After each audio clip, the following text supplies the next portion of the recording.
Good morning, Sabado! Today is Saturday. We're heading to the gym and you know what? This is my first time going back to the gym. Balik loob tayo mga beshi.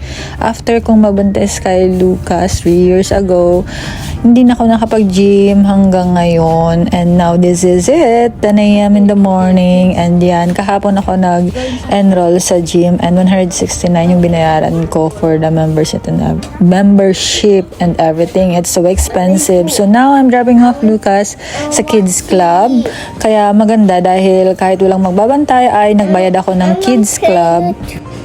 Para kasama ko yung anak ko kahit nagwo-workout ako. Merong room doon na may mga bata, tapos merong nagbabantay. So, additional payment lang siya sa membership, monthly mong binabayaran. Pero, that's okay. At least kasama ko yung anak ko at nasisilip-silip ko siya doon habang ako ay nagwo-workout. So, this is my body, my first day at the gym. Let's see how it's gonna be after couple days, weeks, and months. Diba? So, yun na nga. Natapos na ako sa pag-workout at nung pinikap ko si Lucas, masyadong nag-enjoy ang anak ko.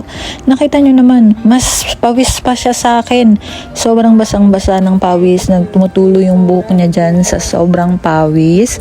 Nakakalaro kasi sa loob may playground, may slide at kung ano-ano pa.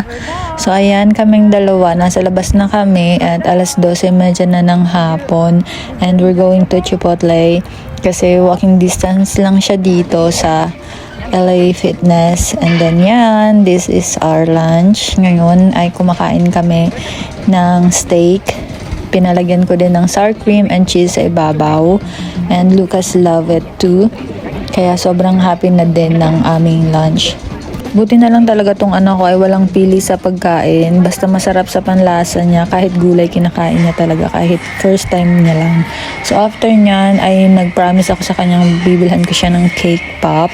Kaya nandito kami sa Coffee Bean. Meron akong matcha, cream, and kay Lucas yung cake pop na paborito niya kasi parang lollipop siya pero cake pop ang tawag dyan. Meron din yan sa Starbucks, not only sa Coffee Bean. Tapos ayan, banding lang kami. Sobrang saya na every time sa simpleng binibigay ko kay Lucas ay sobrang saya-saya niya. And I wanna treasure the moment na ganito kasi ang bilis lumaki ng mga bata.